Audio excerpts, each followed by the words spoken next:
টাকা। Thank you বাবা। আর এনে তোর 50 টাকা। কি ব্যাপার, ও 200 টাকা দিলে আর আমার 50 টাকা দিলে কে? 50 টাকা দেবো না তো কি করবো? তোর টাকা দিলি তো তুই টাকা খাইয়ে ফেলিস। একটু ওকে দেখ।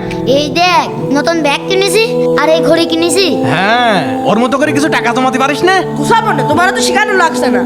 দাঁড়া, তোর ব্যাগও থাকবে না, তোর ঘড়িও থাকবে না। কোনে রাখছে রে? এই যে পাইছি, এর ভিতর ঘড়িও আছে। না থাকবে ব্যাগ, না থাকবে ঘড়ি, আর না আমার বাবার কাছে বোকা শোনা লাগবে। তোর জায়গা এখানে, তোর জন্য আমার কথা শোনা লাগে।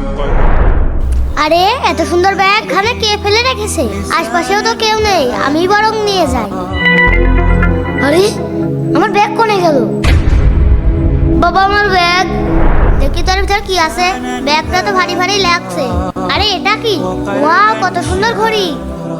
মিথিলা, স্কুলে যাবি না? হ্যাঁ স্কুলে যাবো, কিন্তু তোর মন খারাপ কেন রে? আমার ব্যাগটা হারিয়ে গিয়েছে। কিরে, এই ঘড়ি তুই কোথায় পেলি? এই ঘড়িটা এই ব্যাগের ভিতর পেয়েছি। দেখ তো, এই ব্যাগটা তোর নাকি? আরে এগুলো তো আমার। জানিস এটা রাস্তার মধ্যে পড়েছিল। মিথিলা, তুই এটা রেখে দে, যেহেতু তুই কুড়িয়ে পেয়েছিস। আরে না না, এটা তোর। আমি যদি তোর এইটুকু উপকারই না করতে পারি, তাহলে আমি তোর কেমন বন্ধু হলাম? ঠিক আছে চল স্কুলে যাই। ঠিক আছে চল। বন্ধুরা, মিথিলার জন্য এই ভিডিওতে 20,000 লাইক চাই, তাড়াতাড়ি লাইক করে দিন।